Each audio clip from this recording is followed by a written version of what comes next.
organic farming is steadily increasing. That's good. Pour parler d'agriculture et d'Europe à la jeunesse. Der Klimawandel erfasst immer weitere Teile der Welt. Farmers help us bring nature back and preserve biodiversity. Ceux qui sont dans le rouge s'en sortent quand ils font plus vert. La qualité dans ce pays, elle doit être là pour tous. Si vous écoutez ce podcast, c'est que vous vous intéressez à l'agriculture et au monde rural européen. Peut-être en êtes-vous un des acteurs ou juste un consommateur. Quoi qu'il en soit, le thème que nous allons aborder aujourd'hui nous concerne tous, puisqu'il est étroitement lié à l'avenir de notre sécurité alimentaire. La relève générationnelle est-elle assurée pour nous nourrir demain ? Comment vit-on aujourd'hui de l'agriculture ? Que fait l'Europe pour revaloriser la profession aux yeux de la société ? Vous l'aurez compris, après avoir exploré le versant environnemental de la politique agricole commune dans notre épisode 29, nous nous intéressons aujourd'hui au versant social de la PAC. Bienvenue dans le 31e épisode de Nourrir l'Europe. Pour commencer, je vous emmène dans les Alpes autrichiennes. Fermez les yeux. Vous vous souvenez de Heidi et de son arrivée à la ferme de son grand-père ? Voilà, vous y êtes. Sauf que dans l'étable, c'est un couple de jeunes agriculteurs qui nous attend. Je m'appelle Johannes, j'ai grandi près d'Innsbruck dans un petit village où il y avait beaucoup de fermes, mais nous n'avions pas d'exploitation agricole. Ce n'est que plus tard, pendant mes études, que l'idée m'est venue de faire ma vie dans l'agriculture.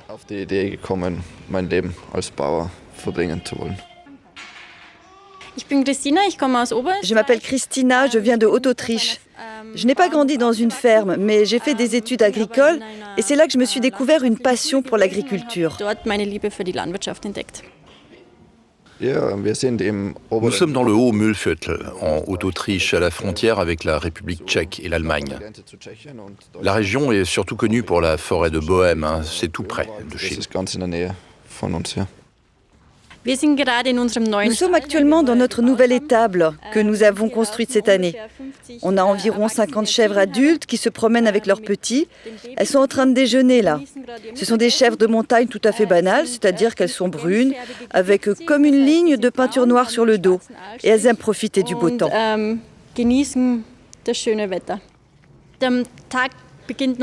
La journée commence généralement le matin avec la sortie des poules. Ensuite, on traite les chèvres. Elles attendent ce moment avec impatience parce qu'on leur donne toujours des céréales pendant la traite. Et elles adorent ça. Elles trépignent vraiment d'impatience. Ensuite, elles sont nourries, tout est nettoyé et chaque jour, il y a des travaux à faire, comme par exemple réparer la clôture, réparer le tracteur ou faire les foins, des choses comme ça.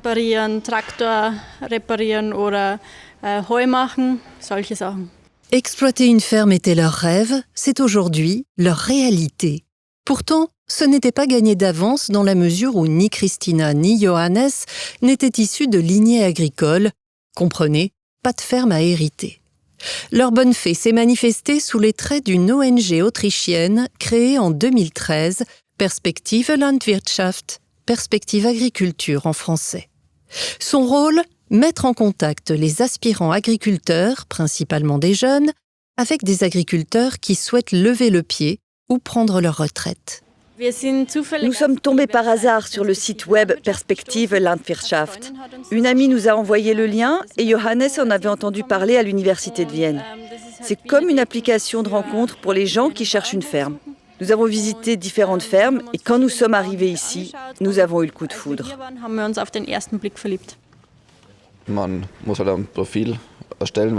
Au départ, il faut créer un profil, dire ce que l'on cherche ou ce que l'on veut donner. En ce qui nous concerne, nous vivons avec les anciens propriétaires ici à la ferme. Nous avons des habitations séparées, c'est un luxe. Mais sinon, nous avons des relations très étroites, nous sommes des voisins vraiment très très proches. Et nous travaillons beaucoup ensemble. C'est plus une famille que de simples voisins.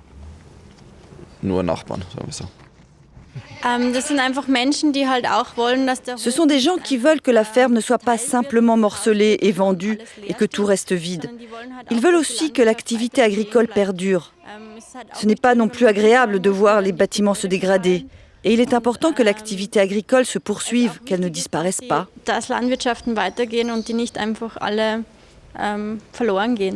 Belle histoire que celle de Christina et Johannes. Merci à eux et à notre reporter Chris Cummins pour avoir recueilli leurs témoignages. Et bien sûr, ce témoignage nous a donné envie d'en savoir plus sur Perspektive Landwirtschaft, l'application qui facilite ce que l'on appelle la succession extra-familiale. Florian Jungreitmeier travaille pour l'ONG. Il nous raconte comment tout a commencé. Les fondateurs et fondatrices de Perspektive Landwirtschaft ont étudié l'agriculture ou des disciplines en lien avec l'agriculture à la BUKU, l'Université d'agronomie de Vienne. Ils se sont dit, OK, nous avons étudié l'agriculture, mais comment, en pratique, pouvons-nous devenir des agriculteurs et des agricultrices ? D'où leur intérêt pour le sujet de la transmission des fermes. Ils ont réalisé des études, se sont associés à d'autres organisations dans d'autres pays. C'est l'origine de l'association. Donc là, on n'est pas dans le cas où la ferme est transmise à un descendant direct. Ça ne doit pas être évident pour un propriétaire qui a consacré sa vie à sa terre. Ce qui est bien sûr très différent, c'est qu'au début, on ne se connaît pas du tout. Il faut apprendre à se connaître. Il y a bien sûr les possibilités les plus diverses via notre plateforme, via des annonces dans un journal. Mais le grand défi est de bien se connaître et d'avoir suffisamment de temps pour faire connaissance et construire cette confiance. Une des possibilités au début, c'est donc que le futur acheteur s'installe chez le propriétaire, vive avec lui dans la ferme. C'est l'occasion de transmettre des connaissances et de vérifier s'il y a compatibilité, c'est bien ça ? Il existe bien sûr différents modèles de reprise d'exploitation. Tout d'abord, il est judicieux de louer quelque chose pendant une période d'essai afin de voir comment on peut travailler ensemble, comment fonctionne la cohabitation. Et puis, dans une phase ultérieure, il y a des options d'achat diverses. On peut aussi analyser les possibilités de rente viagère ou temporaire. Cela signifie que l'on verse une certaine somme à ceux qui transmettent. Les anciens exploitants ont par exemple la possibilité de construire une maison pour leur retraite avec cet argent ou de l'investir. Tout cela dépend de la taille de l'exploitation, des personnes ou encore du type d'entreprise agricole.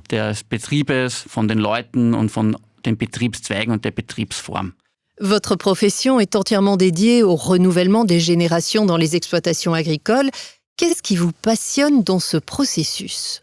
Ce qui est vraiment très positif, c'est qu'il y a beaucoup de personnes, beaucoup de jeunes qui voient leur avenir dans l'agriculture, mais aussi dans la société en général. Je pense que c'est une chance énorme pour l'agriculture, parce qu'il y a beaucoup d'idées nouvelles, d'innovation. Et je pense que parfois, dans les familles d'agriculteurs, on a des ornières. On est prisonnier de la routine, de l'exploitation. Les jeunes apportent beaucoup d'idées qu'ils veulent mettre en œuvre. Et c'est pourquoi la succession extra-familiale offre une chance énorme pour une agriculture innovante. Quelles sont les difficultés que vous rencontrez le plus souvent dans l'accompagnement des jeunes générations ? D'une manière générale, on peut dire merci, parce qu'il y a déjà de très bonnes aides dans ce domaine, y compris pour les jeunes agriculteurs et agricultrices, en particulier pour les successions ou les transmissions d'exploitation en général. Ce serait bien si les jeunes pouvaient bénéficier d'un soutien encore plus spécifique, par exemple pour la phase initiale, qu'on adapte les impôts en conséquence, parce qu'en Autriche, il y a une grande différence selon que l'exploitation est intrafamiliale ou non. Et nous trouvons cela injuste. Ce devrait être la même chose pour tout le monde. Merci, Florian Jungreitmeier. Mettons le cap à présent sur un voisin septentrional de l'Autriche, la Slovénie. Nous y retrouvons Doris Letina, arboricultrice et vice-présidente du Conseil européen des jeunes agriculteurs. La première chose que Doris Letina m'a expliquée, c'est que seuls 6% des agriculteurs européens sont des jeunes.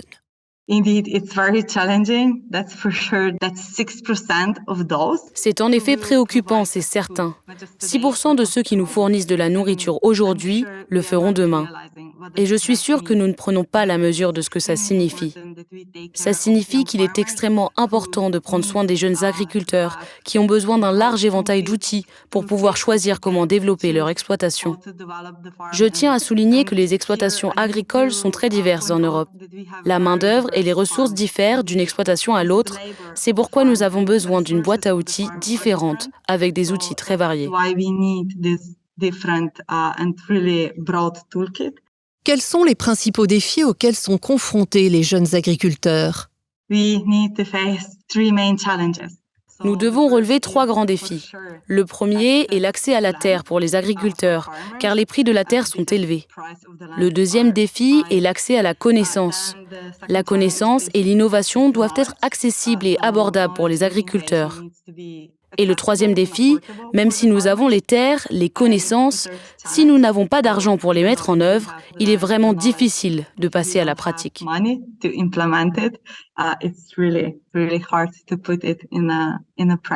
Nous avons fait un gros plan dans ce podcast sur un cas de succession extrafamiliale en Autriche.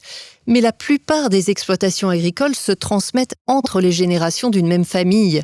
Je crois savoir que vous vivez et travaillez à la ferme avec votre mère et votre frère. Quel est votre point de vue sur le renouvellement générationnel dans l'agriculture ? Quelle est la différence avec les autres secteurs ? Dans une exploitation agricole, vous vivez et travaillez avec les mêmes personnes. Vous prenez le petit déjeuner avec les personnes avec lesquelles vous vous disputez au milieu de la journée, puis vous devez vous asseoir avec elles pour le dîner. Et ce n'est pas facile, parce que si vous avez un travail, vous allez au travail, vous y passez 8 heures, puis vous rentrez chez vous. Vous vous détendez un peu. Travailler dans une ferme est très solitaire, mais le réseau de l'agriculteur est également plus petit. Et c'est pourquoi le renouvellement des générations est très complexe. La vie d'une agricultrice ou d'un agriculteur, tant sur le plan professionnel que personnel, peut donc être intense. Quelles sont les implications de cette situation pour les individus ? L'agriculteur doit s'occuper de tout, mais nous oublions qu'il est parfois bon de prendre soin de soi. Le temps libre est donc important. Il y a 4 fois plus de suicides chez les agriculteurs et les profils professionnels agricoles que chez les autres profils professionnels, et c'est quelque chose dont nous devons parler davantage. Merci beaucoup, Doris. Ce que Doris Lettina pointe du doigt dans sa dernière réponse, les conditions de travail, l'isolement social et leur impact sur la santé des agriculteurs, c'est tout un pan de ce que l'on appelle la conditionnalité sociale. À quoi se réfère cette expression ? Pour en comprendre la signification, j'ai demandé à Enrico Somaglia, secrétaire général adjoint de la Fédération européenne des syndicats de l'alimentation, de l'agriculture et du tourisme, l'EFAT, de nous en donner une définition. La conditionnalité sociale signifie que les employeurs qui ne respectent pas les droits des travailleurs ne reçoivent pas d'argent public. C'est aussi simple que cela. Et cela signifie que si les contribuables européens, par le biais de la politique agricole commune, vous soutiennent en tant qu'employeur dans le secteur agricole, vous devez au minimum respecter les droits des travailleurs qui permettent à votre activité de fonctionner. La conditionnalité sociale est donc un principe qui est juste et qui assure la justice sociale dans l'un des secteurs les plus précaires de l'économie. Est-ce que vous pouvez illustrer concrètement ce que vous entendez par précarité dans le secteur agricole ? Les défis auxquels sont confrontés les travailleurs agricoles sont nombreux en Europe. Bas salaire, travail précaire, heures de travail non enregistrées, absence de couverture sociale, conditions de logement déplorables. De plus, l'agriculture est l'un des secteurs les plus dangereux de l'économie avec un taux très élevé d'accidents mortels et non mortels. Enfin, n'oublions pas que l'agriculture représente également un taux très important de travail non déclaré. La conditionnalité sociale peut donc réellement contribuer à l'amélioration des conditions de travail dans le secteur agricole, à la résolution de tous ces problèmes et à l'amélioration des normes de travail dans l'un des secteurs les plus précaires de l'économie. Vous avez fait campagne pour l'intégration du principe de conditionnalité sociale à la nouvelle PAC. Vous avez obtenu gain de cause ? Nous n'avons pas obtenu tout ce pourquoi nous faisions campagne, mais il s'agit sans aucun doute d'un pas dans la bonne direction. Nous devons maintenant nous assurer qu'il fonctionne dans la pratique, qu'il est bien mis en œuvre par les États membres et que, lors de la prochaine réforme de la PAC, ce principe de conditionnalité sociale, l'ensemble du pilier de la conditionnalité sociale, sera amélioré. À cet égard, nous travaillons déjà avec nos affiliés pour trouver des idées et des propositions concrètes afin de garantir que ce principe soit encore plus efficace à l'avenir. Merci Enrico Somaglia d'avoir pris le temps de répondre à ces questions. À mes côtés en studio, Margaret Bateson et Maria Gaffo, respectivement chef d'unité et chef d'unité adjointe pour la durabilité sociale à la DG Agri de la Commission européenne. Margaret, tout d'abord, la PAC intègre des paramètres environnementaux, économiques et sociaux. Quelle place occupe vraiment la durabilité sociale ? Nous sommes tous d'accord pour dire que la durabilité environnementale est extrêmement importante. Elle doit également être économiquement viable, car si elle n'est pas rentable, personne ne l'exploitera. Mais parfois, la durabilité sociale est un peu oubliée, alors qu'elle est nécessaire pour garantir une qualité de vie décente à tous les membres de la communauté agricole. Dans mon unité, nous traitons d'égalité, d'inclusion sociale, de santé mentale, de démographie, ainsi que les questions sociétales liées aux pesticides, aux nouvelles technologies génomiques, et au bien-être des animaux. Nous traitons également de mesures qui soutiennent la durabilité sociale de l'agriculture. En ce qui concerne le renouvellement des générations, Maria, quelle est l'ampleur du défi auquel vous êtes confrontée ? Je voudrais simplement mettre quelques chiffres sur la table. Le premier est que l'âge des agriculteurs augmente. Alors que l'Européen moyen a 44 ans, l'agriculteur moyen de l'Union européenne en a 57. Et seul un agriculteur sur 10 est considéré comme un jeune agriculteur. Nous entendons par là un agriculteur âgé de moins de 40 ans. Vous avez déjà entendu Doris, mais la situation des jeunes agricultrices est encore pire. Ainsi, dans le cas des femmes, seul un agriculteur sur 20 est une jeune agricultrice. Si nous voulons assurer l'avenir de l'agriculture, si nous voulons garantir notre alimentation, nous devons aborder cette question sérieusement et à tous les niveaux possibles. Et c'est ce que vous faites à la Commission européenne.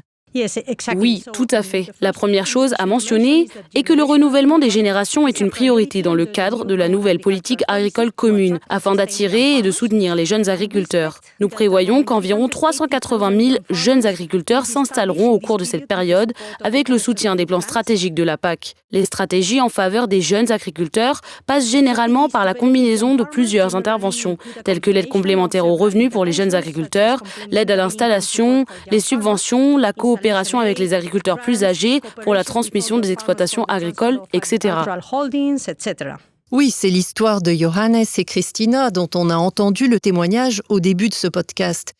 Il y a donc déjà de nombreuses aides, pour autant, sont-elles suffisantes ? Pour être honnête, je dirais que ce n'est pas vraiment le cas. De nombreux jeunes agriculteurs trouvent difficile que leur profession ne soit pas reconnue à sa juste valeur par la société, alors qu'elle est essentielle pour nous tous, car nous avons tous besoin de manger. Nous devons donc faire beaucoup plus pour sensibiliser à la contribution des agriculteurs à nos sociétés et rendre la profession d'agriculteur attrayante pour les jeunes. Nous devons veiller à ce qu'ils soient présents dans toutes les salles où se prennent les décisions. Margaret, j'aimerais revenir avec vous sur l'inclusion de la conditionnalité sociale dans la nouvelle PAC. C'est une étape importante ?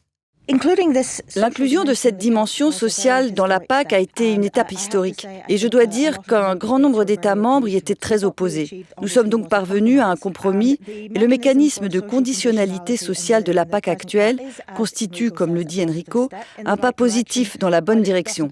Bien sûr, elle ne va pas aussi loin que les FAT le souhaiteraient, mais elle constitue une base solide sur laquelle nous pourrons nous appuyer pour les futures réformes de la PAC afin de garantir que les travailleurs agricoles de l'Union européenne soient traités correctement. Alors, 4 pays, l'Autriche, le Luxembourg, l'Italie et la France, ont déjà mis en œuvre la conditionnalité sociale de manière anticipée. La Commission n'étant pas une force de police, que pouvez-vous faire pour que tous les États membres appliquent la conditionnalité sociale dans les faits ? L'aspect mis en œuvre est en fait assez délicat. Les traités confèrent aux États membres la compétence en matière de législation sociale et de droit du travail, et les États membres appliquent la législation de différentes manières. Certains d'entre eux effectuent des contrôles sur place, mais la fréquence de contrôle n'est pas précisée. D'autres le font par l'intermédiaire de leurs partenaires sociaux, de leurs syndicats, et d'autres encore mènent une sorte de campagne de communication qui s'est avérée très efficace dans certains États membres, en particulier en ce qui concerne la sécurité et la santé. Mais en réalité, nous nous appuyons sur les autorités de travail existantes des États membres qui devraient effectuer des contrôles sur le terrain.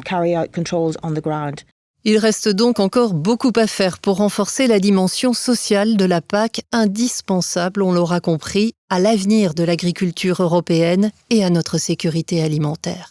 Maria, Margaret, merci d'être venue partager votre expertise du sujet. Ainsi s'achève ce 31e épisode de Nourrir l'Europe. Merci à tous mes invités pour leur contribution à ce podcast. Nous aurons l'occasion, dans une prochaine édition, de nous intéresser plus en détail au volet économique de la PAC. D'ici là, profitez de l'été pour consommer local et de saison. Et surtout, prenez soin de vous. Organic farming is steadily increasing. That's good. Pour parler d'agriculture et d'Europe à la jeunesse, Der Klimawandel erfasst immer weitere Teile der Welt. Farmers help us bring nature back and preserve biodiversity. Ceux qui sont dans le rouge s'en sortent quand ils font plus vert. La qualité dans ce pays, elle doit être là pour tous.